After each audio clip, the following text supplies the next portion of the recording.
What is up, guys? Hello, hello, and welcome to another brand new episode Spanking new of the Opinion City podcast. We are a wrestling podcast that discusses the past, present, and future of professional wrestling. We are your hosts. I am Ralph Heinmarch. I am Parmesan Russell. And remember, this podcast is for you, the listener. So please reach out to us with all of your opinions, your reactions to our opinions, your reactions to our episodes at opinioncitypod@gmail.com. If you'd like to support the show, you can follow us at Opinion City Pod on all the socials. You can follow myself at Parmachizo Ralph.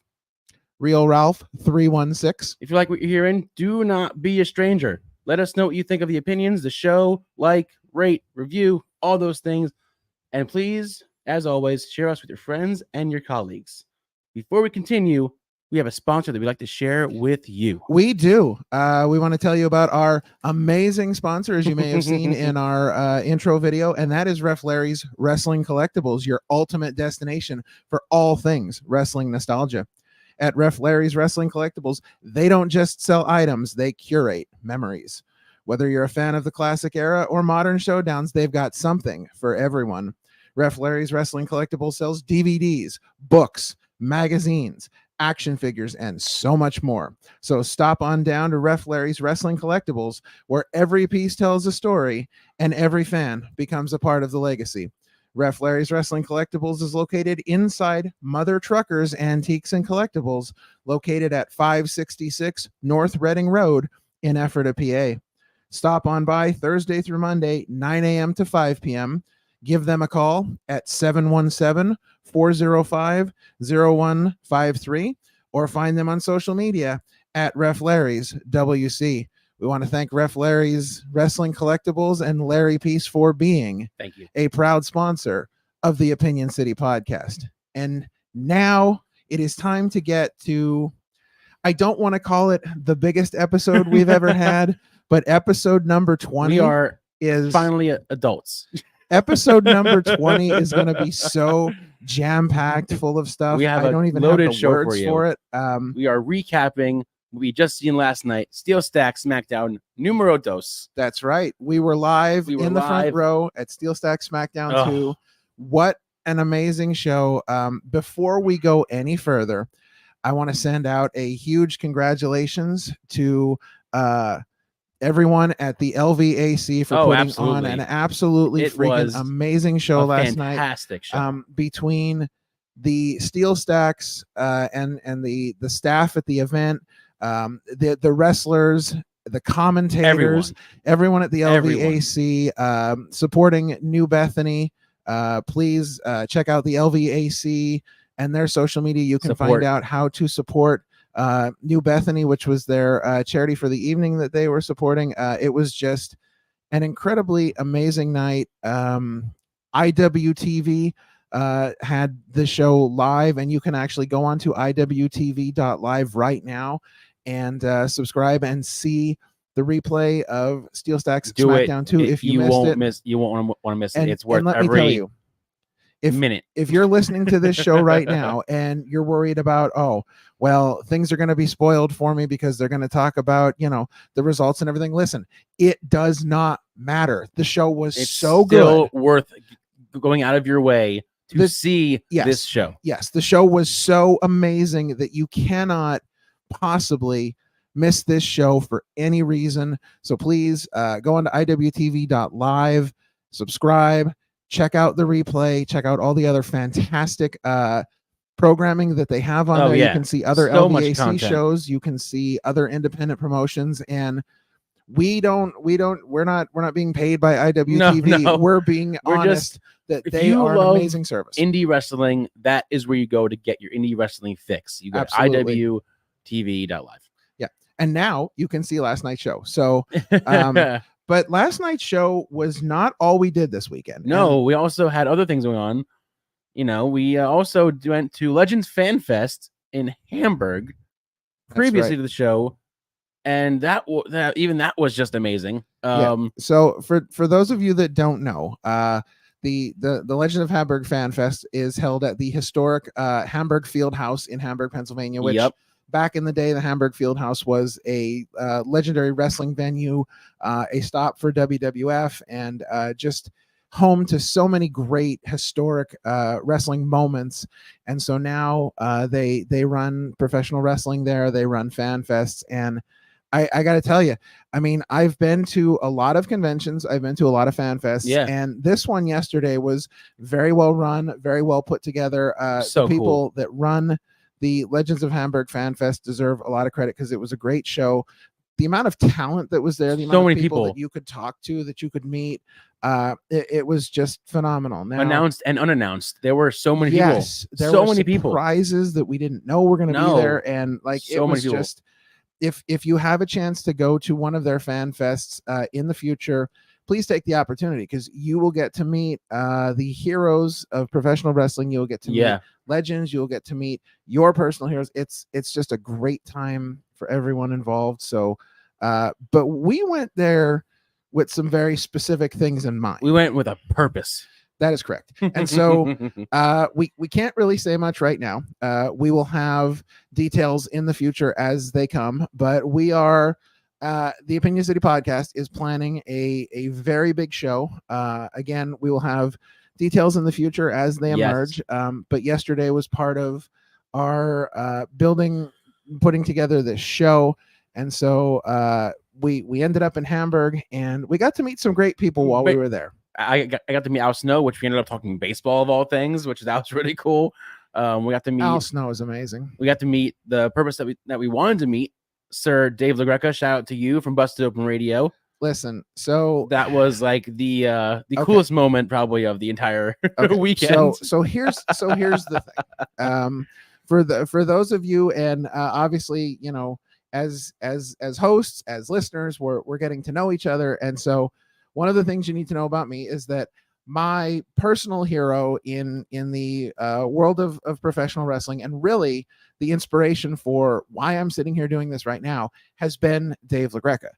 What he has been able to do with Busted Open on Sirius is just amazing. Hashtag Busted Open 24/7. We need Busted Open 24/7. Yeah, absolutely. But he is honestly the inspiration for a lot of why I'm doing what I'm doing here. I love listening to him on a daily basis. The other co-hosts on the show, they all do a great job. Amazing job. Busted Open is just a phenomenal show, and it's part of the reason why I'm doing this, because I fell in love with it. And so you know, I've always wanted to meet Dave LaGreca. It has been a bucket list item for me, and so that was incredible. But we did get to see a whole ton of legends there, just great people, but a lot of fun. I got to meet someone that I've been keeping my eye on a lot from Monster Factory. Shout out to Monster Factory. They are a great training center. Danny Cage, the owner, we got to meet him, and that was just a bucket list for me because I got to listen, talk to my best friend's trainer. Wrestling. So that was pretty cool. That was a super cool moment. That was pretty cool. Especially with everything that's going on with Monster Factory right now. They are really, in the professional wrestling season 1 right Apple now. TV. Yes, go watch it. Yes, exactly. You can see them on Apple TV. It's so cool that they are getting this recognition. It's so cool that they are getting all this attention. And it was really nice to be able to talk to him and just get some one-on-one FaceTime with him and just talk about things. And it was just a cool convention to be at. So it was really cool. That was one of my favorite things to do, other than just the actual show itself. Yeah. So that was the big start for our day. We ended up in Hamburg. And so then we took the trek from Hamburg down to Bethlehem, Pennsylvania, because some good friends of ours, some friends of the show, the LVAC, the Lehigh Valley Athletics Council, was putting on their big show of the year. A return to the Steelstacks after last year's star-studded, phenomenal hit show, capacity crowd last year, but they decided they were doing it again. So Steelstacks Smackdown 2, and let me tell you, it did not disappoint in any manner. Capacity crowd, check. Hot, vibrant crowd, check. You want to talk about, energy and vibe in that crowd. That crowd was just hot the whole the time. Freaking the whole charts. time. Yeah, Yeah, it was if you missed incredible. it, again, go on IWTV.live. Mm. I almost messed that up. And Yeah. watch it, because you will hear how loud the fans got the entire night. But we have talked we've talked a little bit about the LVAC before. Obviously, we had Nan Champion on, and we talked with him about it. Avery Good on, and we've had Avery Good on, Razor yes. Wing on. Many of the stars of the LVAC, and the LVAC has a vibe to it. It is a very old school Chikara vibe. The closest thing I found since the demise of Chikara. And it is you feel like you're a part of something. Oh yeah. And the fans are amazing. The crowd are amazing. By the way, let's get this out of the way before we forget. When we showed up yesterday, we were a little early for the show, and so we got the opportunity to sit out on the deck on the 3rd floor, right outside the venue. And so we got to meet some other fans as well. And so we want to give a quick shout out to Kelly and Angel. Yes, shout out to you guys. Thanks for listening to the show and becoming a fan of the show. Absolutely. And thanks for being a fan of independent professional wrestling. Wrestling in general. Yeah. And thanks for all the vegan information. Yes, all of the vegan knowledge conversation that we got. About we'll vegan get into information. that a little later. There's some more vegan stuff to come. Things I did not know. So so big shout out to Kelly and Angel. Thanks a lot. So you are warned now. Spoilers are happening. We're gonna go down the list of the card, go over the matches, go over what we saw, whatever we missed, the results, everything in between, and then later we're gonna go over our top 5 tag team mashup themes in wrestling. Yeah, that's gonna be really fun. That's gonna be an exciting topic to talk about. But before we get to that topic, we need to get into Steelstacks Smackdown 2. So again, this show was special for a lot of reasons. Number one, we had a very special commentary team. Oh yes, stacked team. We had from Ring of Honor, we had Ian Riccaboni, who came in to do play-by-play.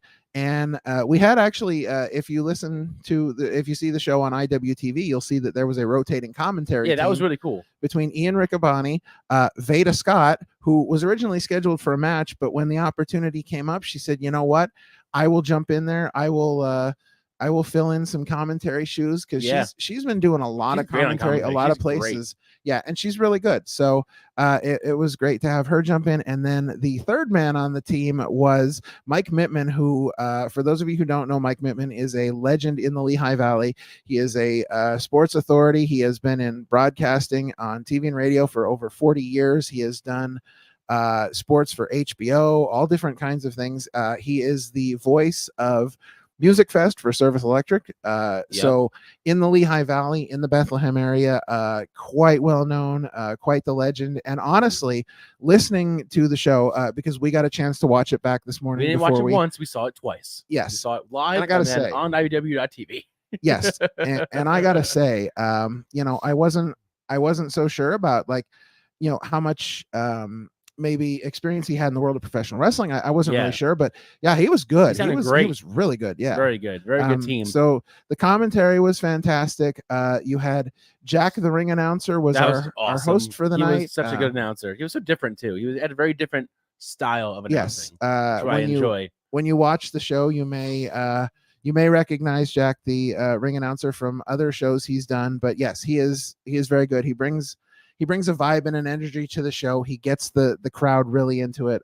He's very good. So so to start off, we had a great commentary team, great announcer.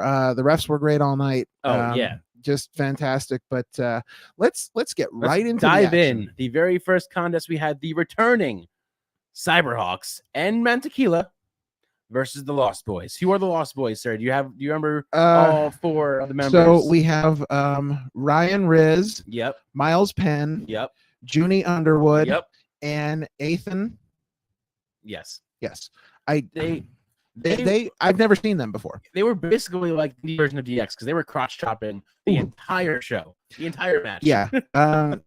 These guys play up the heel gimmick very well. They did a great job at it. And they were all very talented. Like I said, I've never seen any of them before. This was my first time, but the matchup, the pairing with the Cyberhawks and Matt Tequila was very again, a lot of great spots in this match, a lot of high flying action, A lot of great action. a lot of back and forth, a lot of reversals, and it was great to see the Cyberhawks. From those of you that have been in the world of Chikara, understand the Cyberhawks, the history behind the Cyberhawks. It's just they, after Chikara folded, they all kind of started doing their own thing. Yeah, they turned, you had Razor Wing, you had Mach 10. Yeah, and then Thunderhawk just kind of came out of nowhere. He was a new Hawk that tried to bring it back together. Yeah, and it was. For a second, Razor Hawk wasn't known. Didn't run at first, so I wasn't sure. Yeah, but it turned out that it worked pretty well because they were, three of them were just gelling together well. It was a perfect tandem trio. And Tequila was a nice addition to the and team. He didn't move his cape during the match. No, which was also really cool. He wrestled. Also really cool. Yeah, that was a lot of fun. So this was a great fourth match. Obviously, the Cyberhawks and Tequila get the win. And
all right. Looks like we're back. We had different days. We're good. We're back. We're here. Yeah. Anyway, so if you Cyberhawks and Lost Boys is what we're talking about right now. We are. Yeah. It was the first opener. It was strong. It was fantastic. It was amazing. Cyberhawks are back at it. The trio's back. Even at the end of the match, you saw Razor Wing tease that he was gonna mess with Thunderhawk, but then they gave the high five, the Cyberhawk thumbs up, and everything was good. Yeah, and it's one of those things where like anybody who has brothers or sisters knows you're gonna fight, you're gonna argue, you're gonna have some arguments. But again, with this being their first return back to the ring together in some time, this is exciting. I can't wait to see where they go with the Cyberhawks. But as we were saying, if you missed it during any of our technical difficulties, we were just talking about what a high energy, just great, exciting, fantastic contest this was. Just incredible. What a way to start the show, because it built something. It set the stage for the rest of the show. Indeed it did. And the next contest that we had was our first female contest of the night. Yes. With Abby Jane with Pancake versus Harleen Lopez. I will say, just before we go any further, I haven't watched much of Harleen Lopez. I don't know much about her. Mm-hmm. I know more about Abby Jane. Abby Jane, great wrestler. Sure. I don't know if maybe it was the nerves or maybe it was the excitement of the contest, but Harleen looked a little sloppy. I'm going to say it, a little sloppy. I appreciate the wrestlers' efforts. I appreciate people that go out there. She did her best. Put an effort in. Yeah. Some things don't always go as well as planned. A lot of scary spots. I understand that it happens. Things happen. Things happen live. In the ring. It's live. But overall a good match. It was a good match. It was fun. There was just two scary spots that kind of had us at edge. There was a moment where Harleen went to do a move on Pancake at the end of the ring to save Abby, and he kind of got dropped on his head. Thank God he's okay. Yes. And then there was another instance where, again, because of Abby's experience, she saved it, but Harleen went for a power bomb and almost dropped Abby on her neck, which again, it was saved. But things happen. We understand that. Otherwise, Abby got the win. Overall, a good match. Yeah, Abby got the win. It was fun. Abby got the win. I've only seen Harleen Lopez once before. Yeah. She wrestled at the LVAC's show at the Iron Pigs, and so who knows what we will see from her in the future? Who Yeah. knows what we'll see from Abby Jane in the future? But again, just a fun match, and this was the match that originally that Veda Scott was also Veda was supposed to be in it. So Veda got to watch from her from afar balcony seat and just kind of enjoy the match and enjoy painting a picture for the fans that were watching, and just a nice fun match. I will say that Pancake definitely came dressed for the occasion, didn't he? Oh, Pancake was ready to go. He was definitely dressed for the occasion. Yes, Pancake was all ready. His best dad bod outfit you could possibly find. He rocked it. Yeah. So no, all the love in the world to Pancakes. No hate. All love. Yeah, all love, man. Yeah, absolutely.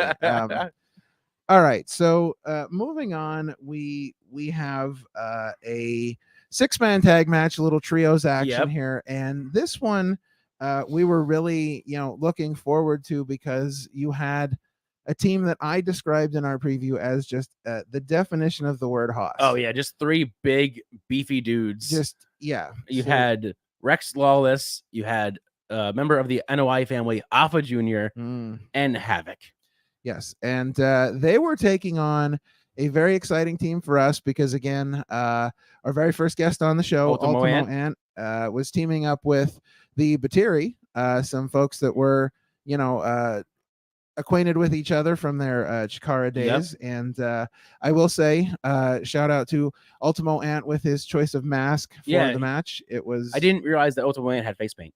Yeah, it was. Listen, it was. The mask was matching the Batiri's colors and gear, so it was a really cool sort of combination of the two. So that was neat to see. This match was brutal at times. Oh, it was hard hitting. There was a lot of. You want to talk about like you had the splash off the top rope from Alpha Jr. Dude, Alpha almost killed Ultimo Ant. You had a chop from Rex Lawless that I thought just went through. Dude, you heard that through the entire arena. Yeah, wasn't it was just incredible. Even on the replay, you heard that go through like the camera. You felt it. You felt every minute of it. Yeah, absolutely. There's so many good spots. Everything Havoc does looks real. He's just another monster in the ring. That team was just. For those who may not know about Havoc, who was Havoc before he was Havoc? You told me this before, and I didn't know about it. He was Havoc, and we're gonna leave it at that. So, the team though was just, just hard hitting upon hard hitting. Everything they do just looked absolutely brutal. So painful. The Batiri in great form again. I love seeing the Batiri. They're such great tag team wrestlers. They're so good at what they do. And of course, Ultimo Ant is just always fun to see Ultimo Ant. He's great in the ring. I love everything he does. But I felt so bad for him at the end. Not only did he get splashed, he got pretty much all the finishers, and then he ate the pin. Short end of the stick there, man. Poor Ultimo Ant. Here's hoping that on a Sunday afternoon that Ultimo Ant, or Monday morning for those that are listening on the podcast, on the audio version, here's hoping that Ultimo Ant is not feeling too bad after all of that. All of those. Ooh, he got maimed. But again, there. But again, another great fun match. Again, that's what we talk about with the LVAC all the time. It's all about just fun, exciting matches, and this was a great one. Having trios action on the card again, always fun. Always good to see someone like Alpha Jr. Oh yeah, that was it was really cool to see him there. Yeah, he was great. Just getting to see someone like that of that caliber, but everybody in this match was just on point, so talented. I could not stop laughing. I love that they introduced Rex Lawless as the Spectacular Poseidon. Yep. I just I could Perfect. not. Yeah, So good. I will say the ring introductions were great last night. They were all so good. Jack, the ring announcer, is very good at what he does, and just it was so much fun. Speaking of fun, before we get into the next match, because it coincides with the match. Yeah. Jack, the ring announcer, gave a little plug to the staff at Steelstacks for their vegan food options, and he leaned so hard into it that the fans started to heavily boo him for every vegan option that he said over the speaker. Oh, it was insanity. Which then led into our next match, which is why I mentioned it, because we had Hot Sauce Tracy Williams and Matt Mikowski versus the returning Incoherence, which is Delirious and Frightmare. And during the entire match, basically, because Hot Sauce is vegan, they were just shouting meat products and vegan products at each other, and it got the crowd so hot the entire time. So it started off with them yelling meat products and vegan products at each other, and then it led into Delirious at various times throughout the match, leading the crowd in not only incoherent chants, but he also started a meat chant that every time the crowd got into clapping for a comeback or a resurgence, they were chanting meat. And I'm sure it had to make the staff at the Steelstacks probably not so happy. As I made the joke last night, and as Ian on commentary made the joke, I'm sure somewhere Sean Stasiak's ears were burning as the entire crowd was chanting meat. But it was this was another great match. You have such a ton of talent in this match. We all know how talented Tracy Williams and Matt Mikowski are working with Catch Point, and just, I mean, these guys are the definition of ring technicians. And then you have Delirious and Frightmare, who have been around for such a long time, been all over the place. Delirious with his experience in Ring of Honor, and Frightmare just being all over the indie scene. And those guys can hang. Tracy Williams and Matt Mikowski. That was just another like hard-hitting, fast-paced matchup. Yeah. And at one point, Delirious decided to come down, take my hat, and wrestle with it for a minute. Yeah, it was a crazy scene. That was awesome. Yeah, it was craziness. As anybody who knows anything about Delirious has seen him wrestle, you know what a chaotic mess it is, but it is such a beautiful and well executed and talented mess. Oh, it is so fun. If you've never experienced Delirious live and he's coming to a show near you, just go see it, because he's a trip and a half from beginning to end. Crazy. Just absolutely crazy. He and Frightmare were incredible. It was great seeing 2/3 of Incoherence together again. Just a great match overall.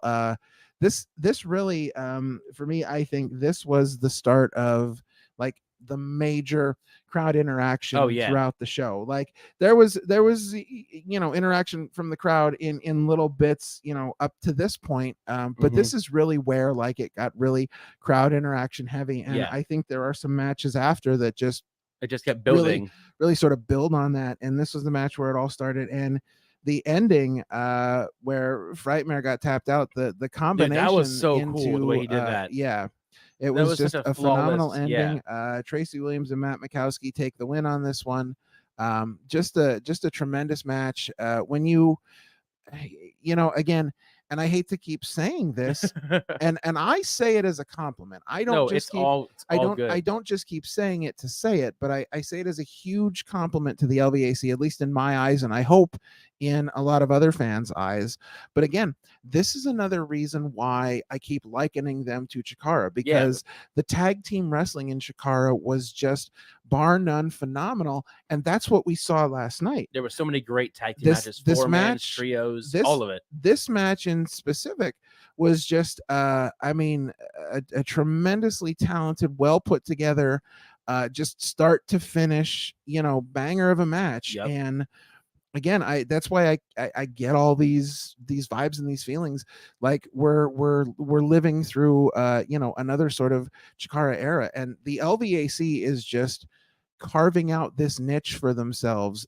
They've been doing this for a long time now, and they're really carving out this niche where they are becoming the promotion of the fans. They are becoming the promotion where wrestlers want to come and work because they've heard of what a great atmosphere it is. They've heard how great the fans are, and the crowd, even the fan to fan interaction in the crowd is just unbelievable. Everybody is just so is so grateful to be there, so interested in wrestling. They want to come, they want to have a good time, they want to be fans. Everyone's there for the same reason, so why even do us think about it? Like it's just, we're there for the same reason. We're there to have fun, we're there to have a good time, and something about LVAC and their fans and the fan base that they have is just, again, I hate to keep saying fun as the keyword, but they're just the atmosphere, the vibe. That's what it is. It's like you mentioned with Chikara. It's a vibe. It's a vibe. Yeah, and if from what I understand from talking to Chris from the LVAC, talking to other wrestlers, things like that, this is really what they're striving to be. They're striving to be just a fun place where you can come and be a fan. It doesn't matter who you are. You can come and you can be respected for who you are, you can be accepted for who you are, and you can come and just be a fan of wrestling. Nobody cares about any of that other stuff. No one cares what side you're on. No one cares what you watch. They just want to watch wrestling. Nobody cares about political affiliation or any of these things. That, like, you go somewhere else and people are just not as good about it.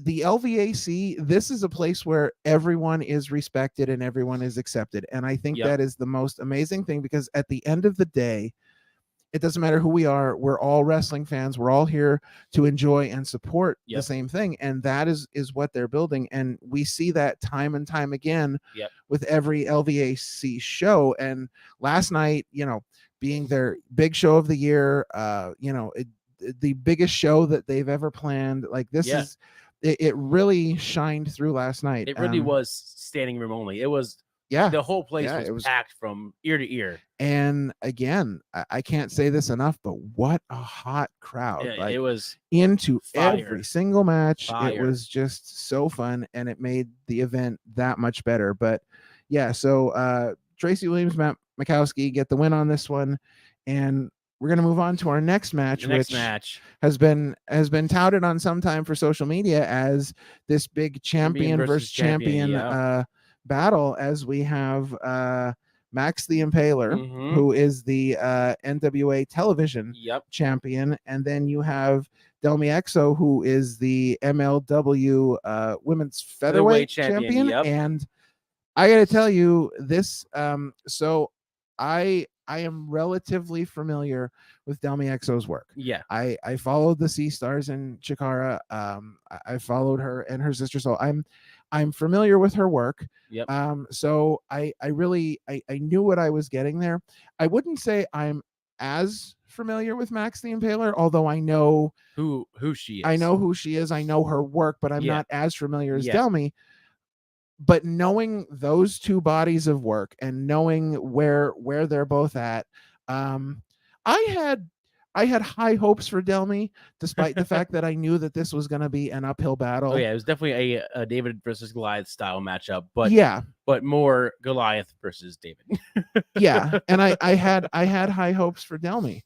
Unfortunately, things did not go so well for Delmi. She tried her damnedest. I will give her that. She tried with everything she had, gave Max everything she could, but at the end of the day, Max kind of just crushed her. Well, and very early on in the match, right towards the beginning, around the ring bell, we had a Max is going to kill you chant.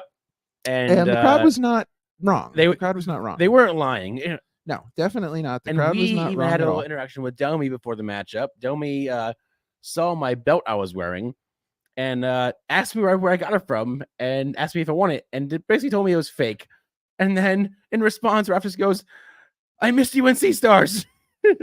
So I got a nice little acknowledgement there, because certain certain people remember me from certain shows, and that's good. But it was a fun match. Yeah. You know, Max the Impaler, and we talked about this a little bit on the preview show.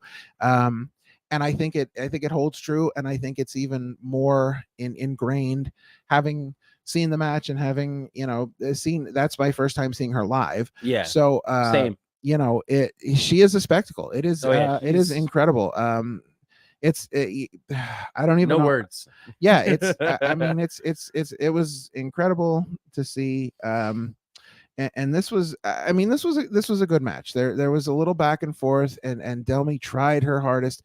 Okay, so she gets an A+ for effort. Yes. She gets a gold star for this reason alone. Okay. I have never seen anybody try to dismantle chairs that were connected together like Delmy did. Now, from Delmy was trying to get a chair or some way to combat Max, and I don't think she realized the chairs were basically either zip tied together or glued to the floor. They were way, connected she could not together. Get a chair. We could not see what she was doing necessarily from our vantage point, but having watched it again this morning on IWTV.live, we could see that she was trying to dismantle the chairs, and she was having trouble, but she was not quitting. She made about three fans get up, and she tried it like 3 times. She made the effort.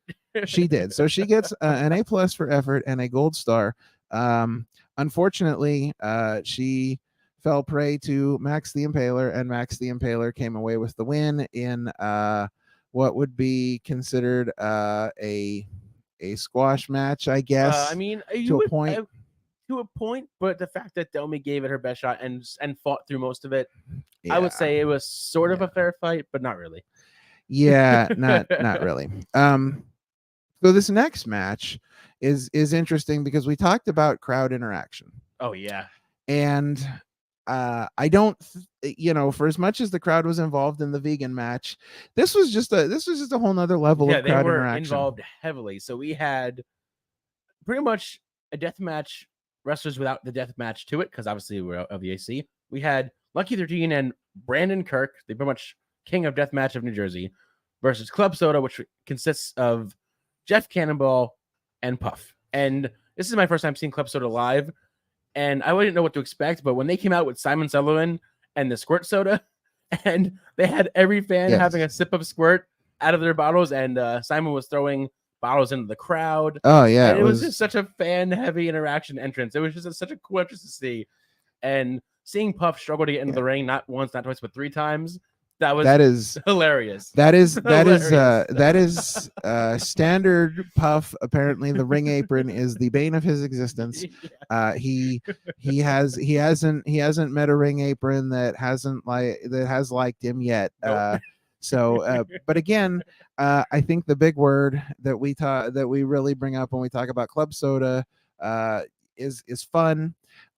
Jeff Cannonball is a riot to see live. Oh, he's amazing. And to be honest, when you look at a team like Jeff Cannonball and Puff, you don't expect as much amazing athleticism from them as you actually get, because these guys are phenomenal wrestlers. They're not just fun in the ring. They're not just, you know, a lot of times you look at wrestlers that are fun in the ring and you're like, oh, well, this guy's just, you know, like a joke wrestler. He's here to, you know, have a good time and this and that. But they are very talented as well. What they do in the ring is great. Big dudes, but for their size, they can go in the ring, man. Yes, they can absolutely go in the ring. And this match was not a death match, but certainly not for lack of trying on Lucky 13's part. Oh, dude. He showed up with a pair of scissors, and he was desperate to use those.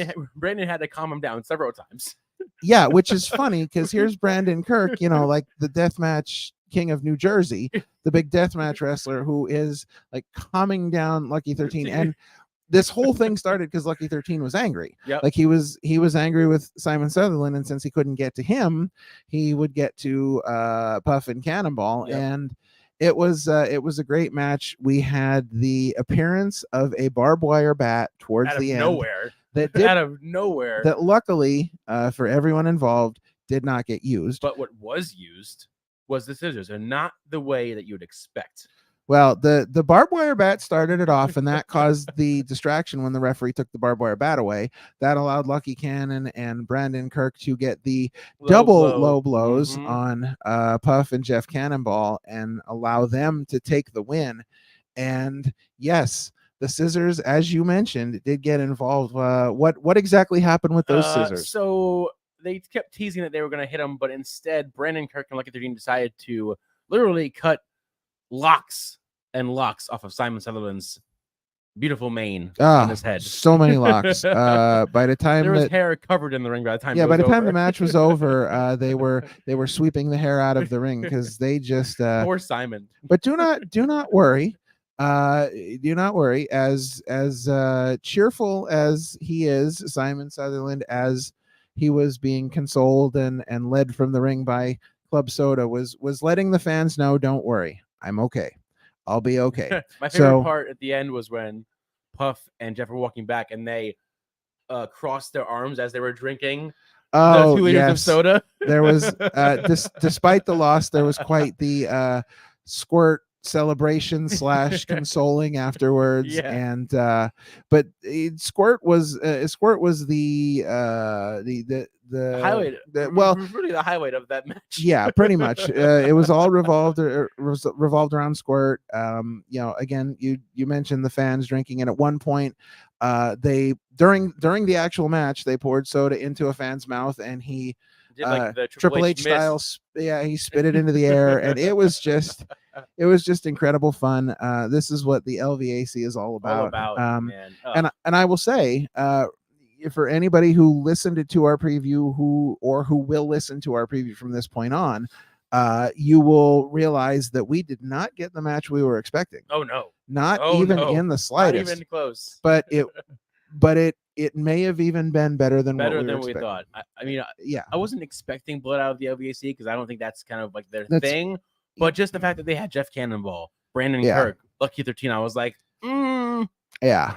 You never know. you have to imagine that there's going to be some level of brutality in it. But again, luckily for everyone involved, there was no brutality. Just a lot of fun. Just a lot of fun. Goofiness. a great match too. You have 4 guys in there that are just applying their craft as they do. And again, from top to bottom, when you look at this card, and this is not something we talked about specifically yet, but if you look at the card from top to bottom, everybody booked on this show was just so immensely talented in what they do. And to have this, we talked about this in the preview, to have this sort of stage to be able to ply their craft, to be able to be seen, not only by the probably 1,000+ in attendance, but people watching possibly all over the world with IWTV.live. So it's great for them. And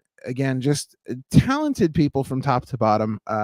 Again, the LVAC tends to work with the most talented of people, really highlighting independent wrestling on the Eastern Coast here. So again, just a great night of wrestling that continues on. You want to talk talented wrestlers? Well, this here we go. Match is contender for match of the night, man. This match is contender for match of the year, as far as what I've seen. Match of the year. We had Speedball Mike Bailey against LSG. What does the LSG stand for, sir? That is Leon St. Giovanni. Yeah. And these guys, want to talk about fluid motion. These guys, this match was fluid nonstop. They were just so in sync with their moves, what they had planned. It was just, and this is my first time seeing Speedball live. And man, that dude, I said it before we went live, that he was basically the real life version of Ken from Street Fighter, because he was just, his motions was just so fluid. And when he came out to the crowd, his entrance, he was not only high-fiving fans, but he was headbutting, kicking, and chopping fans like as he came out. Oh yeah, and it was just like the craziest thing I've ever seen in my entire life. This, if you've if you do not know anything about Speedball Mike Bailey, if you have not seen Speedball Mike Bailey, if you are not familiar with his work, go out and find him, get on YouTube, look for matches. Speedball Mike Bailey and his sort of, I want to say a martial arts gimmick. He's he is so good at everything he does, and just again, the presentation, the look, the ring gear, the fact that he wrestles barefoot, like the whole thing, the presentation is phenomenal, and part of that again is what he does, like you said, on the way to the ring, and that just the interaction with the fans on the way to the ring, it builds into that whole gimmick and that vibe that he's going for, and it really works for him. Oh yeah, absolutely.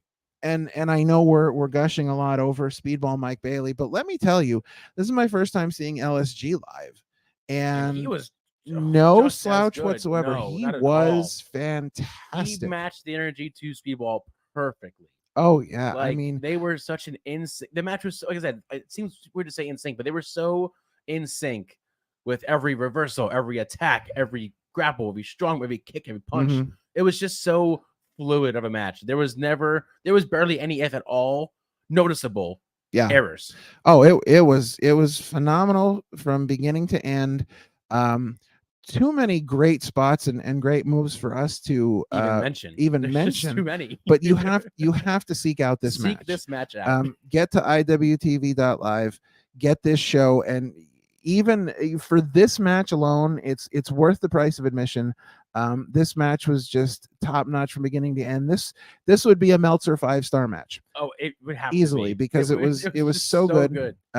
Just the back and forth, and you talk about chemistry between two guys. These guys had phenomenal chemistry, and there's this there's this thought that some people go over and some people get over. Well, someone went over in this match, but these two they both got over. It was the only match on the night. Not that the whole show was great, because it was, but it was the only match on the night where they got a "This is awesome" chant from the crowd.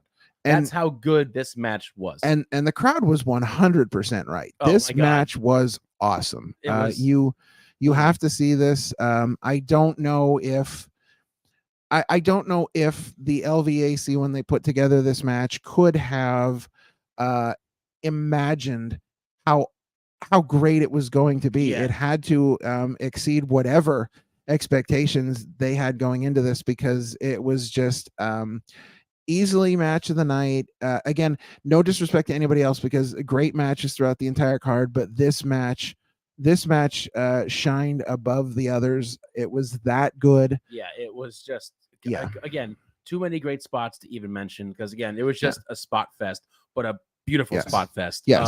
So you need to see this show. If you have not seen that match, you need to see this show and see that match specifically, because it was just tremendous. So much fun, such a good match. I mean, I can't wait to see it again. I want to see the match again. I want to see it too, and or maybe a 3. I want to see a trilogy. Oh, absolutely. But it's now time to go over what was a crazy main event, a big change, actually, multiple changes to the main event, might I add.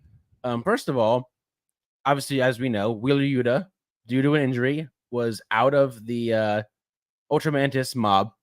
But then, before the match got underway, the quote-unquote king of Lehigh Valley, Sydney, announced that due to unforeseen circumstances, Becca was also off for the match. But in her place, he decided that he himself would represent the Bacabella army for his team. So two things. Number one, I hear you say quote unquote. Listen, he was the only one with a crown. Listen, so if heavy lays the head that wears the crown. But Big Dan Champion is the king of. Well, when he wears the crown, then we'll talk about that. But yes, that's number one. But yes, Sidney Bacabella, as the king has to step in and take things into his own hands. Yep. now that his team is officially down one member. Yes. So and we will reveal later what happened. But in the place of Wheeler Yuta was the returning Swamp Monster. Yes. Good old Swampy was back. Back from Chikara, back it's- from the grave. It's been some time Really since long we've time. it's been some time since we've seen Swampy around. But again, just great to see the swamp monster. And the show up. returning Avery Good, professional wrestler. Yeah, so this match was just stacked on both sides. So let's talk a little bit about each team before we kind of course move forward here. So as you mentioned, the returning Avery Good, it's been about 2 years, since he's officially been in the ring, and but good old Avery just could not take Dan Champion's verbal and possible physical abuse of a senior citizen, a legend, a Hall of Famer, a two-time former Hall of Famer, a two-time former Hall of Famer. Listen, Vince Sr. hated him so much that he kicked him out not once but twice. So here you have the king of the Lehigh Valley, who does not deserve to be treated like he has been treated. Poor Sidney Bacabella. Avery said, you know what, enough's enough. If the area agency on aging will not do anything about this, I will step up for my good friend Sidney Bacabella, who gave Avery an amazing intro last night. Spot on intro. And the entire team rallied around Avery as the best. For those who haven't seen Avery Good live, and hopefully you'll be able to in the future if he decides to come back in another 2 years, depending on how he feels. He comes out to a version of the Foo Fighters' The Best of You, where it's just the best. The entire time. The best. The entire time. The best. So he stands in the ring, arms raised, until you absolutely boo him, because he wants you to know that he is the best. He is the best. The best. So we start off at the top with the best. And we then move on to his best friend, Sidney Bacabella, stepping in to, don the tights and give it a go. The king steps in to lead his army into battle. And then you had Bojack, which was our first time seeing him, and he is a big dude, man. Bojack. Woo. Wow.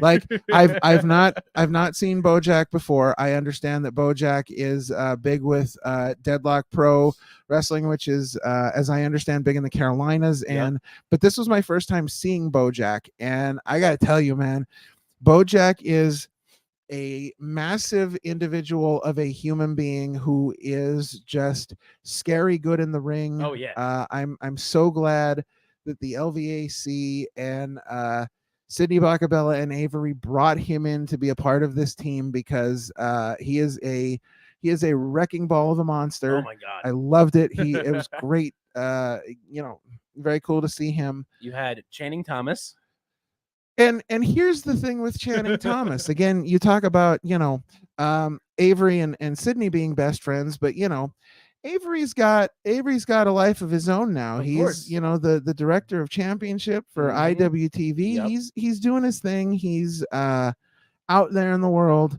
So that left a void in Sidney Bacabella's dance card. And here we have Channing Thomas, who added a bit of class to this team, because he is truly world class. There's no doubt about that. No doubt. And luckily, Sidney was able to make a deal with the Dallas Wrestling Office to get Channing Tatum on loan for this match, which Sidney Bacabella, the master of wrestling that he is, had to have that world-class presence on the team.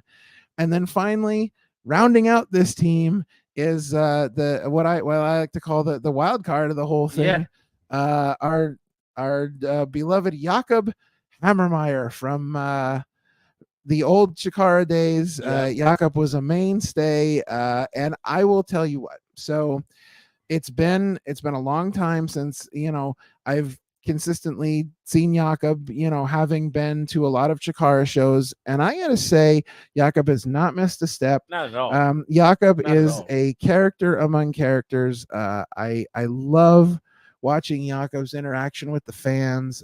He's very talented in the ring, but he is a whole package. Oh yeah. And with everything that he does, his interaction with the fans, his in-ring talent, he's a total package. And I feel like that's a good way to describe this team when you look at each wrestler individually and what they do on this team, and what they do, with their characters and their body of work in the ring, outside the ring. Like, you have, complete packages. Yeah. But the other team, their The other opponents, side. Ultramanus's mob is no, there's no slouch on No that slouch. team either. So let's run them down real quick Let's as well. do it. So we have on the other side, of course, we have, in my opinion, the king of Lehigh Valley, Big Dan Champion. Oh, I thought you were going to say Yako the hot dog. Okay. No. Obviously, Big Dan, king of Lehigh Valley, and his partners, of course, Edith Surreal, which was a former Chikara staple as well. Back we had Cheeseburger, we had Clara Carreras, and obviously the mystery partner, which we will review later, the Swamp Monster. Yes. Because Yuta, again, due to injury, could not wrestle. Yes. So, and a side note, Yuta could not wrestle, but Yuta was still present. Yep. He came down to the ring with the Ultramantis' mob. Mm-hmm. He was there for the meet and greet. So Yuta was still present during the match, just there, not able just to not physically wrestle. get in the No. ring. So so first you have Big Dan Champion, and as we talked about on the preview, Big Dan Champion has had a change of ways. He has mended his relationships and made up for past discrepancies, and just really turned things around and become a fan favorite. And how much of a fan favorite he has become. How much Dude, that crowd when he came out, it's so hot for blew him. Off the arena. I've never heard egg pop so loud in any show than when Big Dan Champion came out. And I will tell you, not only standing in line, but walking around the building, there were Dan Champion shirts everywhere. I mean, he may not be the king of the Lehigh Valley like Sidney Bacabella, but he may be the king of Lehigh Valley merchandising, because his t-shirts were everywhere. Just a huge following for Dan. People were really excited to see him. So again, Dan Champion, just a big, strong, muscular dude. Big Dan. But he lives up to every bit of that moniker. Dude.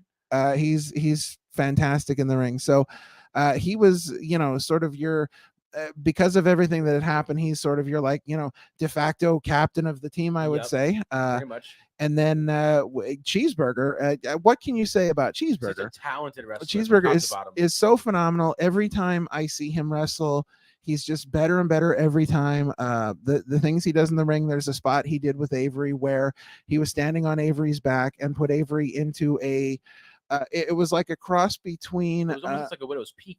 Yeah, it was weird. It was like this chicken wingish sort of the octopus kind of stretch. It's great. It was fantastic. It's a phenomenal move. But Cheeseburger is so very talented. A great addition to this team.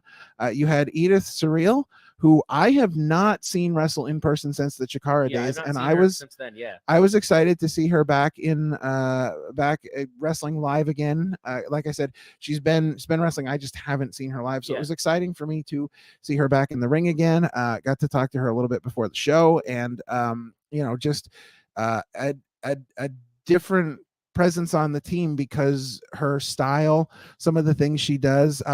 There's this move that she did, and I believe it was Jakob Hammermeyer. Yeah. She Irish whipped him into the ropes, and instead of running back towards the ropes in the same direction, she ran into the other ropes, bounced back, and came at him with a flying bulldog. And I was like, really that cool. Is awesome. Yeah, that was so cool. That was such a cool move. But that's the kind of stuff that you can expect out of Edith Surreal. You're getting something that is just not the same thing you see every day. Her offense was fantastic. I thought she was great in this match. And you have the leader, Ultramantis Black. Ultramantis on the outside with his presence. His presence was felt a little bit before the match. And then rounding out the team, you have La Chica, Clara Carreras, who I believe I've seen live once before, Mhm. and I'll tell you what, she was really Dude, good for last her night. size, and she was up against a lot of big men. She was Yeah, because hanging with the best of them. yeah, because she was much shorter than everyone else in the match. But even like when she was in the ring facing off against Channing Thomas, who probably has like a foot and a half Oh on yeah, her easily. easily. I mean, she's she's in there hitting Frankensteiners, and like she was really good. She Yeah. was just as level as with the rest of them, even And though she was a small size. I don't want to say this as I want to say this in as positive way as I can. To me, I think she was probably the biggest surprise in the match, just because I didn't really know how good she was before this. Yeah. And she was very good last night. She So was fantastic. when I say that she was the surprise of the match, that is 100% positive, because you just did not see that coming. Like between her and Bojack, I didn't have much of Knowledge of both of them. Yeah. knowledge of both of them, but now that I've seen them, I'm like, I want to see more, because these were two good wrestlers in the Yeah. ring that I really enjoyed seeing last night. And speaking of surprises, for most of the match, Swamp Monster didn't really do much. It wasn't until the end where we finally got the big reveal, The unmasking. and of all people, it was best friend's own Chuck Taylor with the big return. Chuck Taylor was in the house to the LVAC. He literally got in there, did some moves, and quickly got out of there. Yeah. He did his part, and he got out of there. That was it. Like he got in, got out, helped them get the victory. Mm-hmm. And unfortunately, we did not get our refunds because Big Dan was not able to punch Sidney Bakabella in the face. No. So we should mention there was quite a lot of action in this match. Obviously the Big Dan's team comes out on top. But this match had been changed at the very beginning by Sidney Bakabella.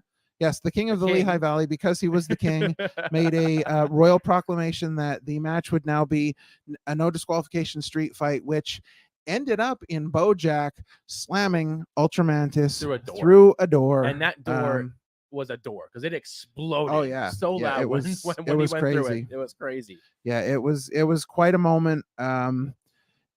It sounded like it sounded like a gunshot as he went through. It was insane, just ridiculous. So again, just some really spectacular moments throughout this match. I feel like even with Ultramantis being on the outside, Wheeler Yuta being on the outside, everybody got a little bit of shine in this match. Wheeler Yuta, that's another moment we didn't talk about. Moment. So pretty much changed the course of Wheeler the match. Yuta turned on his team. Wheeler Yuta was the heel that we always knew he was in the BCC, and he did it against not Big Dan's team. It's really Ultramantis' team. But he did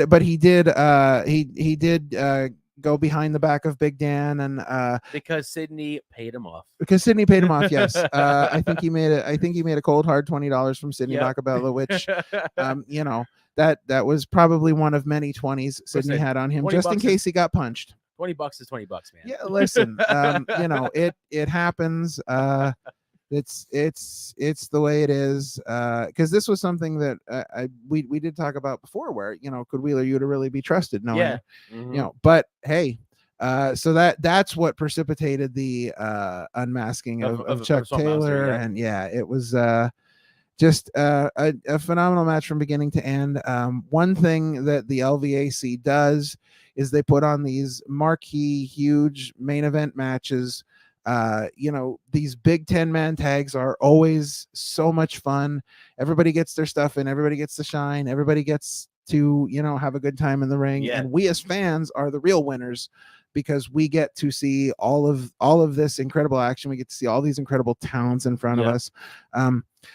But just from top to bottom, from beginning to end, every moment of last night was phenomenal. Now, we had special.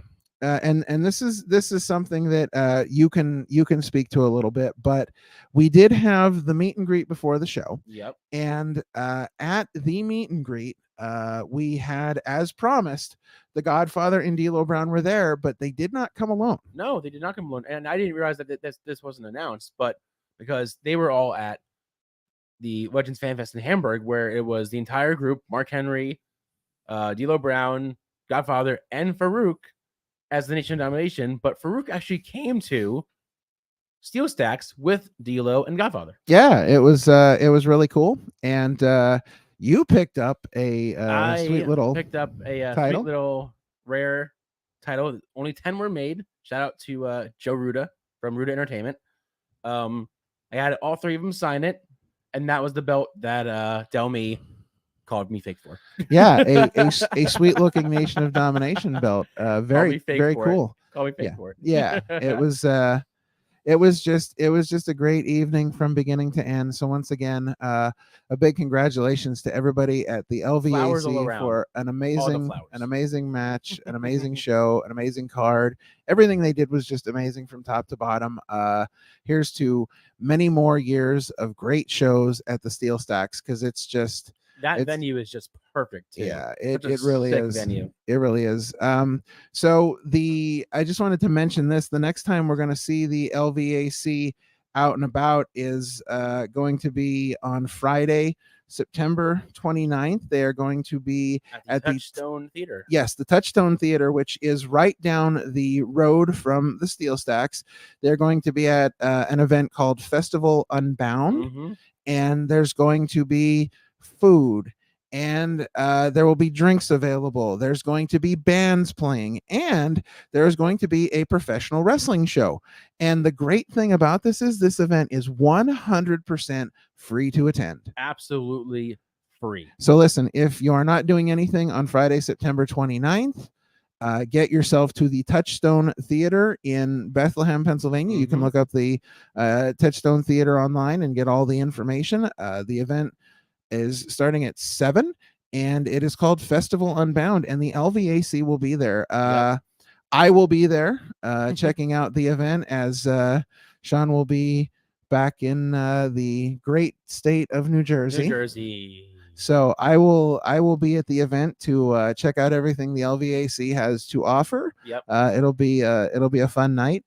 So if you can, please make it out for that, and keep an eye on all the LVAC's social media, as they will have information about upcoming shows. I know that soon they will be back at their home at Sokol's in Bethlehem, PA, where they run the majority of their shows.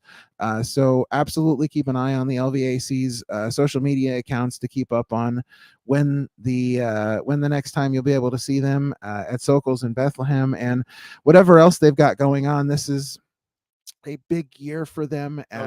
As Chris from the LVAC told me, this is the most shows that they've ever done in one year, just because they've had the opportunities to do some really cool things.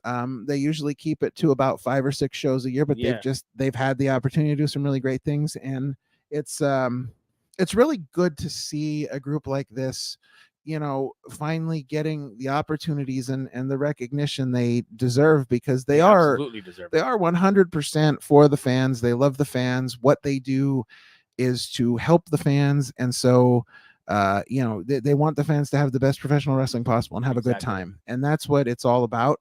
And they really do a great job at that. So, continue to support them, continue to support independent professional wrestling. And with that said, we're going to move on to our main event of the show. We are talking top 5 tag team mashup themes in wrestling. And this one I'm excited about, because I've always been a big fan of mashups, whether it be music or themes or both. I'm a huge guy of how you can mesh 2 different songs together and make it sound like one complete song. So this one I'm excited for. Yeah, this is going to be a lot of fun. We are obviously, we are Opinion City. So as amazing as this weekend was and everything we have to talk about, it's important that we get down to the root of what we do, and that is our top 5 opinions. And this one is a good one. This is I agree with you. This is one I'm super excited about, just because I'm like you. I love the idea of mashups. I think mashups are so much fun.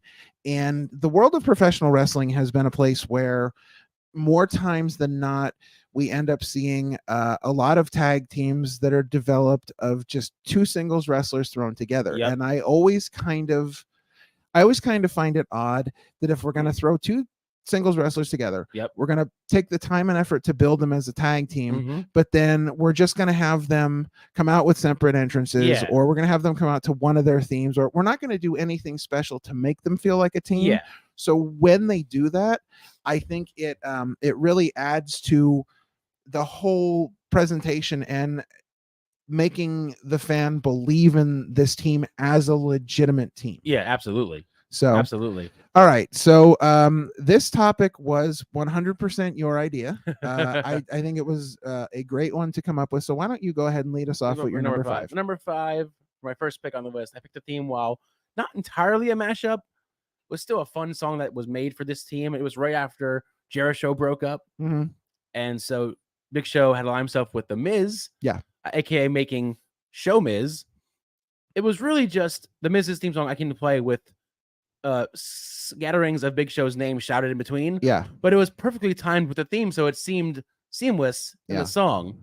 It was kind of, I guess you can say, a lazy mashup, but it worked. For the team, it worked for them. The way they intertwined Big Show's name throughout this song, again, for that theme worked. It didn't seem out of place. It didn't seem like it was just there thrown randomly. It was in specific spots where it made sense. And that team itself was pretty successful. They became the unified tag team champions together. And also at the time, Miz was also United States champion. So he was double champion with the Big Show. So, and honestly, I hate to cut you off. No, go ahead. I think they are an underrated odd couple tag team because they were pretty successful in their short time together. So you and I had a conversation off the air where we talked about the Big Show, and I had mentioned that I didn't think the Big Show got enough credit for his tag team work, because if you look at a lot of these, thrown together tag teams, the Big Show is in a number of them. And so, unfortunately for me, I think that if I were to make a list of like my, if I were to rank all of the Big Show's tag teams, Show Miz would probably be at the bottom of my list, unfortunately. But I do think that it was a good use of mashing their themes up together. I think it worked well for them. Like you said, it could be considered a lazy mashup, but if you think about like the Big Show's theme itself, there's not much to it other than repeating the Big Show. It's the Big Show, So I mean, there's it's all revolved around that. So it definitely worked for the team. But not necessarily one of my favorites, but it definitely worked for the team. Yeah, it definitely worked for the team. Yeah. All right. So my number 5. For my number 5, I picked the RK Bro theme. Now, here's the thing. So we all know Randy Orton's theme song. Yep. We all know Matt Riddle's theme song. Yep. We all know that, they're very different styles. So when you listen to the mashup together, it's almost like you're driving, you're driving with the top down in LA and you're just bumping to this song, because they managed to take Randy Orton's song that is sort of this sort of hard rock, heavier anthem, and with the simple addition of the backbeats and the background music from Riddle's theme, they made it this like sort of low vibe bumping. It became hip-hop. The bro anthem. It's pretty much it was amazing. It basically made Orton sound like a bro. and I point to one specific moment that tells you everything you need to know about why this song was successful, and that proves that this song was successful. And I had to look this up to get the exact information on it, but it is from the November 21st, 2021 episode of Raw. And RK Bro comes out. They are on commentary, and they are commentating during a match between the Dirty Dogs, consisting of Dolph Ziggler and Bobby Roode, against the Street Profits. And as RK Bro is coming to the ring, they casually cut to the Street Profits, who are dancing to the theme dancing in the ring to RK Bro's theme song. And I'm like, look, it doesn't get any better than that. That's perfect. Boom. New Day did the same thing with them as well. Anytime they faced New Day would come out, just start dancing with the theme song as well. To me, it's not the greatest mashup of all time, but it is a mashup that shows exactly what kind of magic can happen when you have Exactly. a successful mashup, because you're not just taking two songs and putting them together, you're creating something Yeah, new, it's which also is crazy because of, again, how different those two songs by themselves are. yeah, and how well they actually mash up together. Yeah. Like it's like boom, like It's, you know, you know, it's a perfect it example worked. of what of why we do these things, why we do mashups. Mhm. All right, so let's move on to your number 4. For my number 4, we have to hop into our time machine, go Uh-oh. back into 2013, Oh wow. where two brothers were finally put into a tag team. Oh no. I'm talking about Goldust and Cody Rhodes, not Stardust. Cody Rhodes before Stardust, and they were successful at that.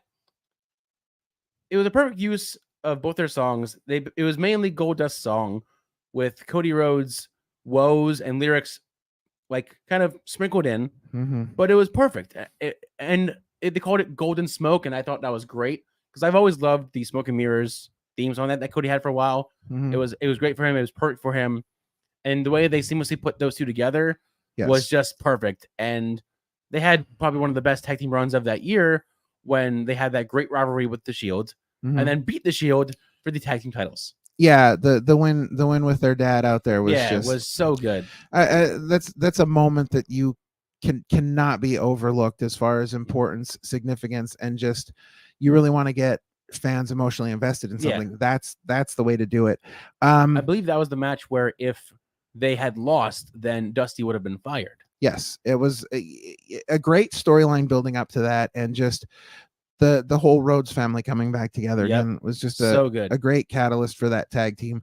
When I was trying to come up with my list, Golden Smoke was one of the songs that came up in my head, and so I had to listen to it again to really get a feel for it. And in principle, I like the idea of the theme. I don't necessarily like the execution. Okay. I didn't think it was as crisply done. See, I think this is a little more lazy than if you were to call Show Miz lazy. And not that I'm saying it's necessarily lazy in a bad way. I just think the production of it may have been rushed a little bit, because for me it doesn't sync up as well. But I do like the whole I did like the Smoke and Mirrors Cody Rhodes. I like that whole thing, and to me the theme song did what it needed to do. Like it was it worked for the tag team. I think it helped build the tag team, and honestly I would have been horrendously disappointed if they hadn't done something. Like if they hadn't done some kind of they needed some sort of tag team theme song. And I'm glad they based it around Goldust's theme, because honestly, if I were to pick, like, you know, if I were talking about the greatest entrance themes of all time, Goldust is up there for a number of reasons. Oh yeah, of course. It is just a phenomenal piece of orchestrated music, and I'm glad they used that as the basis and kind of built around that, because that's the real important aspect of that team. And I think it would be harder to find, because Goldust's theme has no lyrics, so to try and put the instrumental with Smoke and Mirrors, I don't think that would have worked as well. No, probably not. But it definitely, again, this is another one where I'm not necessarily a big fan of the theme, but it did exactly what it was supposed to do. It worked well for the team, and this was a short-lived team, unfortunately. It didn't last for long. Well, I mean, it lasted longer, but because it wasn't Cody, it was Stardust. It wasn't really, because honestly, I think what they were hoping to do was that they were going to keep this tag team going until they finally broke them apart for whatever reason, and then they were hoping for the WrestleMania match that they never got. Which, again, what this show is full of them, missed opportunities, man. And look who took advantage of that. AEW. Cody Rhodes. That was that's still in my mind one of their best matches since their creation. I would call that the best match in AEW history. The story was great. It's either that one. Great. It was it's either that one or Thunder and Britt. I think those two could probably qualify as like 1 and 2, and you could switch them around interchangeably, but yes, AEW took advantage of that missed Mhm. opportunity. Yep. Yeah. What's your number 4? Oh, all right. So we're gonna go back in the time machine a little Hop in further. again. Yeah. So this one is a very rare theme. This one is one you don't hear much. This is also a tag team you don't hear much about. The tag team itself was not great. The run was not great. They weren't together long for a tag team. However, this is the exact opposite for me. Whereas before I liked some of your tag teams, but not necessarily The their theme, themes. okay. Now I like this theme, but not necessarily the tag team. Got it. So we are talking about the allied powers of the British Bulldog and Lex Luger. Yeah. And so what they did was they took this idea of, this was kind of when Lex Luger had gone from being the narcissist to, being like the all-American poster child, Yep. the Lex Express, all this stuff. Mhm. And so he had more of an edgier hard rock kind of theme. Yep. So they took Rule Britannia, which was the British Bulldogs theme, which was incredible to begin with. Of course. When he came out at SummerSlam in Wembley to that song, it was just, I mean, there are moments in wrestling that are just perfect. You're exactly right. Perfect is the perfect word. But they took Rule Britannia and they just gave it a hard rock edge. Yep. And they used it like sparingly throughout, wrapped around this version of a hard rock song. And I don't know, I always just felt something about that theme. I'm like, this tag team is terrible, which is funny because they had great matching gear. Like, yeah, it should have been Lex Luger and the British Bulldog. It should have been good. In theory, it could have been great on paper, but in the ring, execution, it just didn't work. Not so much.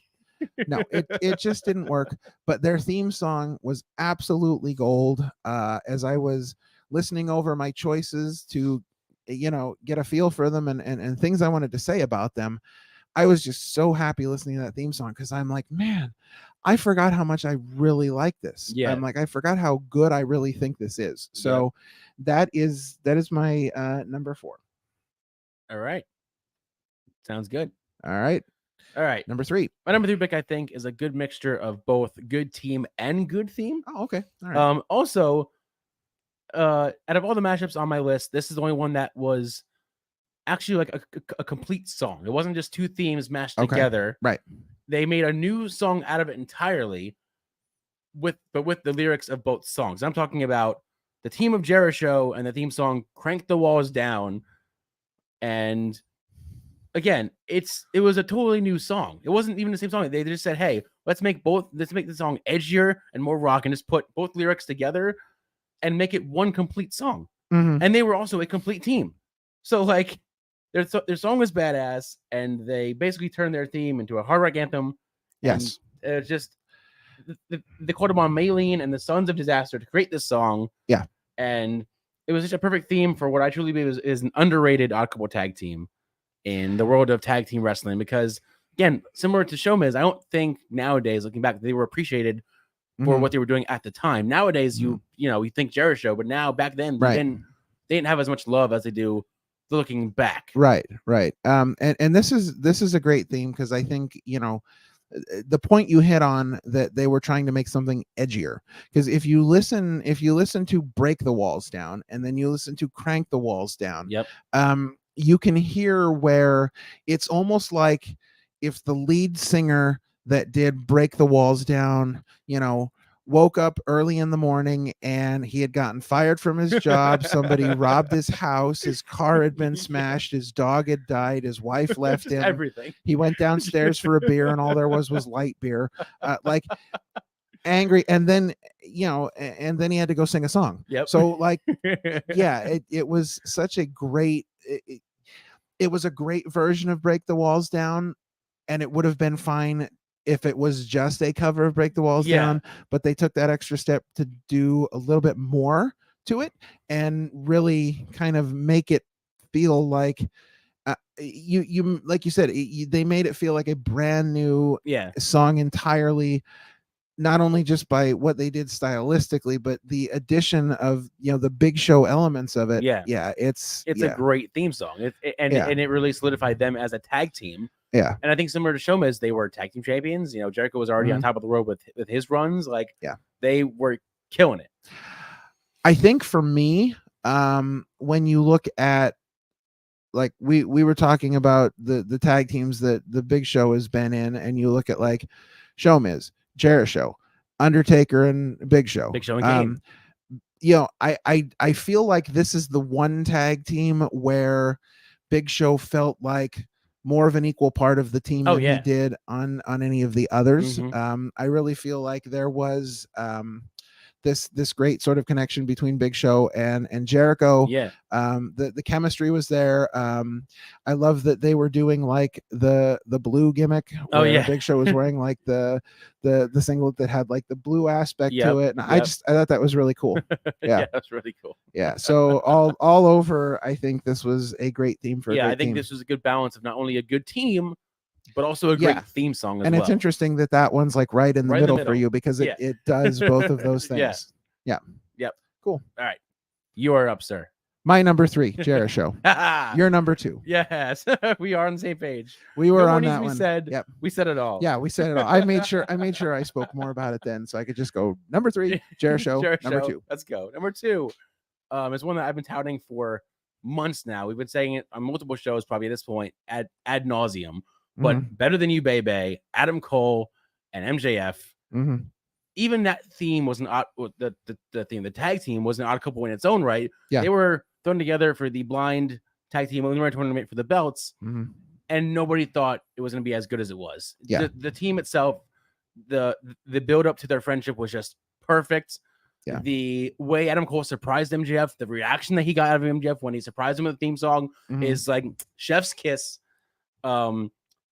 Literally everything about it was just perfect, and I love that it's just mashed up enough. It's not it's not over, it's not under. It's just perfectly enough to where it's MJF's background with a Cole's lyrics added over it, but a little bit faster to match the beat. Yeah. And it's just it's one of my favorite modern day mashed up themes that they've created. Yeah. So the way I look at this, when you're talking about, Better Than You, Baby, the way I look at this team is that it's not just that they took 2 theme songs and mashed them up. It's not just that they took 2 singles wrestlers and put them together. It's literally like they took 2 singles wrestlers and mashed up the wrestlers. Oh yeah, because absolutely the attitude, the look, the feel, the sound, everything about them. The Better Than You, Baby jackets, everything the gear, the jackets, the entrance. How the theme is perfectly timed with the entrance itself is just well, and see, the thing is, I feel like this is an idea that started a long time ago as far as MJF being in a team with somebody, because I feel like MJF and Chris Jericho laid the groundwork for all of this. And I honestly feel like MJF and Chris Jericho could have been meant to be what MJF and Adam Cole are now. And they had the chemistry, but their careers were just going in different directions. Yeah. They had many more things to do with Chris Jericho, which thankfully everything happened as it did, because Chris Jericho's AEW career has been nothing short of brilliant from beginning to end. Everything he does is just every angle he has his hand in is just freaking phenomenal. Constantly evolves. Even now, so amazing. Evolves. Like, I can't give him enough credit for everything he's done in his AEW run. So I feel like everything ended up as it was supposed to be, but I feel like the whole idea of MJF being in this team with somebody that he's not friends with, not, tight with, and then it just builds into this thing. I mean, you look at MJF and Chris Jericho singing, and I know I brought this up on the show before, where it's so good. So good. But that they took that and they cranked it to 11 with MJF and Adam Cole. So I feel like when we talk about a mashup tag team theme, this is so high up there because we're not just talking about the mashup of 2 songs. We're talking about the mashup of 2 wrestlers. And it is rare in this industry that you can take 2 singles wrestlers who have very defined personas, careers, songs. I mean, Adam Cole, from going from the Undisputed Era and that theme music and the feel of the Undisputed Era to kind of coming into his own, really. I mean, he was, like the de facto leader of the Undisputed Era, but he was never really, he was always Adam Cole of the Undisputed Era. He was never really Adam Cole, at least that's the way I felt about his Yeah. NXT run. Yeah. However, he was able to take that, and I feel like the feud with Pat McAfee started that, Oh, because I felt yeah, like the that feud was with Pat McAfee was where amazing stuff. Adam Cole and the Undisputed Era sort of moved a little further Split, apart yeah. from each other. Then, Adam Cole started becoming that single star that we knew he was always going to be. But this AEW run has taken that to another level, and I feel like Adam Cole really kind of came unto his own. And then you have MJF, which what can you say about MJF? Yeah. There's just nothing you can say about MJF that hasn't already been said. And to have those two extremely talented, but it's strong-willed and well-developed characters, and to talk actually about, mash them. like polar opposites. They were polar Yes. opposites, and they just meshed so well together. Yeah. And again, just the reaction when MJF's music hit again, and he was like, "Wait a minute, guys, this is my song. Why are you playing it again?" And as soon as you hear, "It's all about the boom," he's like, "It's a mashup. It's a mashup." And he hugged, he hugs Cole, the biggest hug ever. It just, again, like I know it's finite, which is why it's number 2 on my list, because I know it's not going to last long, and I'm still going to be sad when it does eventually end. But for now, I'm just enjoying the ride. Yeah, absolutely. I agree. All right, my number 2. So, I would say that even though this is my number 2, but it's honestly my favorite mashed up theme ever. Okay.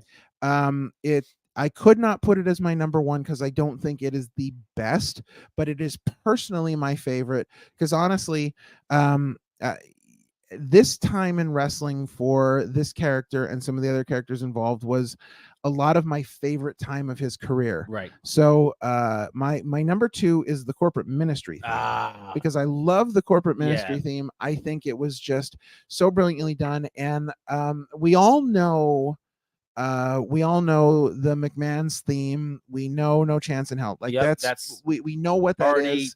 Done. It's, to me, like when you talk about wrestling theme songs, there are maybe a handful of wrestling theme songs that within the first 3 seconds of it hitting, you know exactly who it is. Yep. And there's no mistaking this for anything else. Yep. So we know what that is.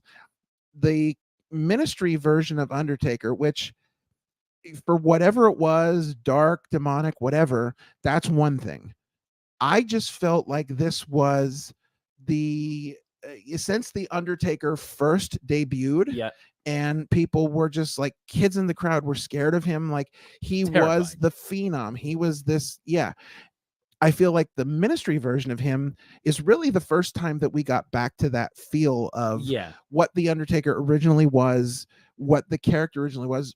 And we did it in a different way. Yeah. They basically turned his theme into like a heavy, dark rock anthem. Hard rock, and it was perfect. It was perfect. The gong, the intro, the riff in the intro before it hits. It's my favorite Undertaker theme ever. I absolutely love it. And so when they started the corporate ministry and they mashed those together, it's like you take this perfect hard rock song and you add in this other piece of music that now makes it this perfect hard rock opera. Yeah, pretty much. So good. Perfect. So good. You have Shane's evil laugh throughout the song too. Yes. Which is just so cool. So good. I can't say enough good things about this theme. Again, the ministry version of Undertaker was my favorite version. The corporate ministry was just, it was a great idea. It fell flat. Yeah, I was just to say that was one of those things where fell flat. Like you said, with some of my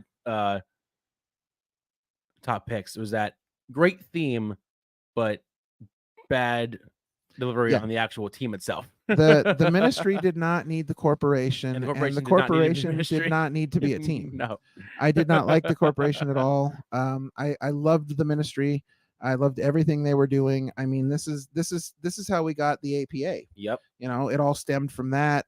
You know, there were some missteps here and there. But overall, the ministry gimmick, I mean, they were phenomenal heels. Oh yeah, they were so dastardly heels. But the corporate ministry theme took something that was already great and it didn't necessarily make it greater, but made it bigger and more of an experience. It felt bigger. Yeah. It felt bigger. Yeah. Exactly. So that was my number 2. All right. It's time for your number one. Time for the last one, the big one. Okay. Mine. I mean, it's kind of an obvious one in my eyes because I already mentioned it during our odd couple tag teams. I knew this was what it was going to be. Kane and X-Pac. It was one of the first ever attempts to mash up a theme in my eyes. And even though it wasn't a mashup to the whole song, the way they mashed up Kane's intro to Break It Down was, in my eyes, perfect. As a young kid watching that, it felt real. Yeah. It felt certainly. Plus, especially when you get the Kane pyro that seamlessly transitions into Break It Down, and their entrance too, similar to MJF and Cole, was just perfectly timed. Yep. They walk out together, they get in the ring. X-Pac's doing his crotch chops while Kane's raising his arms in the background. And at the same time, it was just that was just one of the best ways to mash up a theme song without mashing up the whole theme song, but knowing that it's two different people, but it's one song. Yeah, I think you hit it right on the head there.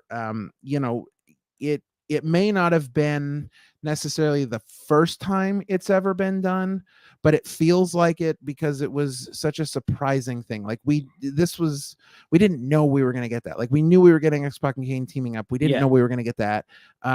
It really, I mean, again, it's a really good definition of what a mashup should be.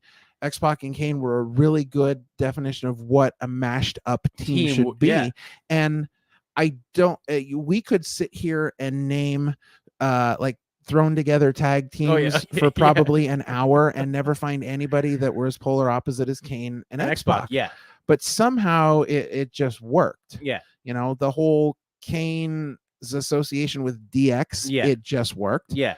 I mean, until it all fell apart badly for Kane, but it for worked. the time, we were just excited. Like we didn't know what to expect with this team. Like we didn't know were they going to work together, were they going to gel, were they going to be like a team? Yeah, and it turned out to be like almost similar to how I feel MJF and Cole's going to end. They became best friends for a little while. Yeah, Kane had his first ever like best pal, and X-Pac by his side, similar to how MJF has his first real best friend with Cole on his side.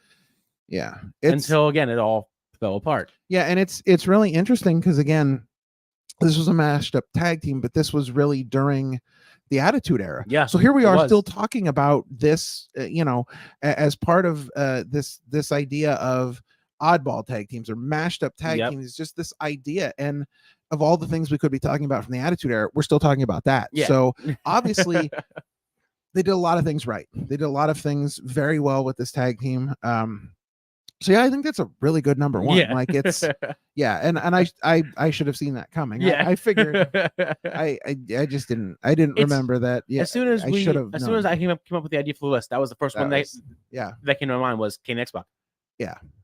So when I made my list, I had to make some decisions about 5 through 2. Yep. My number one was my number one instantly. Just like you. Yes.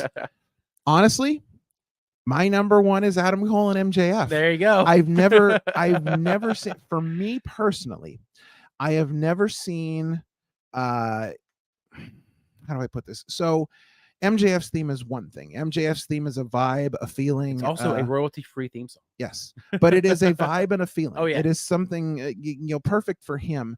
And just like the Undisputed Era theme, Adam Cole's theme is just a banger of a theme that gets you so excited, so pumped. But here's the thing: like, how do you take a song that gets you excited out of your mind and make that more exciting? Yeah, make it better. How do you do that? Like, how do you get me more excited about Adam Cole and MJF by playing Adam Cole's theme? But now you add in MJF's theme, and it just, for me, it just makes it so much more exciting. It works. It just clicks. It's so much more exciting because you have that nice little like intro, and then it pauses for the lyric, and then it continues.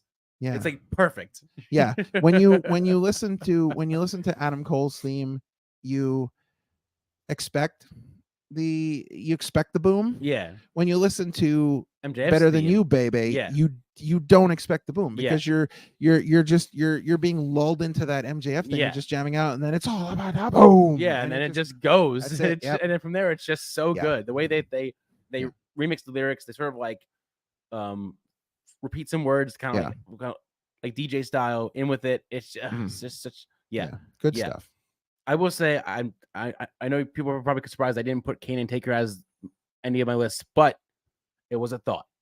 But unfortunately, thought for my Kane and list too. X-Pac for me trumps Kane and Taker. The problem for me with Kane and Taker is that you have about 10 seconds of Kane's theme, and then the rest is all rolling by Limp Bizkit. I mean, you kind of have the same with Kane and X-Pac, but for some reason, Kane and X-Pac's theme just works. It's different. Just works. It's different. Well, another episode in the books. This is episode number 20. Number Can you 20. believe we're at 20 already. 20 in. It has been a phenomenal run so far.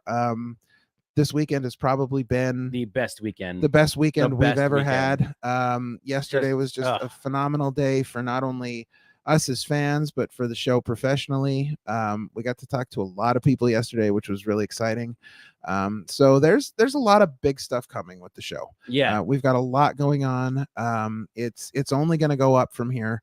And just again, we want to throw some thank yous out there to the people that behind the Legends of Hamburg Fan Fest for a great convention yesterday. All the good folks at the LVAC, all the good folks at the Steelstacks for making last night's event just tremendous. We want to thank all the talent that came out for the two shows yesterday, because I mean, between literally within an hour of each other, between all the talent in Hamburg and all the talent in Bethlehem, this was an absolute just amazing day for independent professional wrestling in the state of Pennsylvania. Just all the people that came together to make this such a great weekend. I know AXW had a show after the Legends of Hamburg. There was also Wafflemania as well during that. And the so same thing. There was so much wrestling in the last 2 days in PA. A big shout out to AXW and a thank you for putting on a show last night, as again, you are providing opportunities for people to enjoy professional wrestling, and that is extremely important. And we want to thank everybody that we got to meet and that we got to talk to, because that's, I mean, there's no price that can be put on being able to talk to the people that you love and respect and watch every week. There's no price you can put on that. Meeting your heroes. If you ever have the opportunity to do any of these things, just go out and do it, because these are great people. These are people that have put their bodies on the line to entertain us, and the least we can do do it for you, for us as fans. They do it for us. They don't just do it for themselves. They do it because we love to watch them perform. Absolutely. Yeah. So, and the last thank you that we want to send out there is to you guys, the fans. We want to thank you for listening to the Opinion City podcast. We love doing it. Myself, Parmesan, we love hosting the show. And so again, a special thank you to all our fans for listening. And if you like what you just heard, if you like what you just watched, we hope you'll pass us along to your friends and your family. Our social is at Opinion City Pod. So please also leave us a review on Apple Podcasts, Spotify, Pandora, or wherever you get your podcasts, and definitely subscribe to our YouTube channel. Yeah, and be sure to check out all the other episodes and let us know what you think about those episodes as well as this one. Because we'd love to hear from you as always. Check us out on Facebook, on Twitter, on Threads, on Instagram, on YouTube, all those things, and follow us at Opinion City Pod. This has been a Mancast Network production, and we will see you next time. This is Ultimo Ann here. You're listening to Opinion City Podcast. Thanks for tuning in.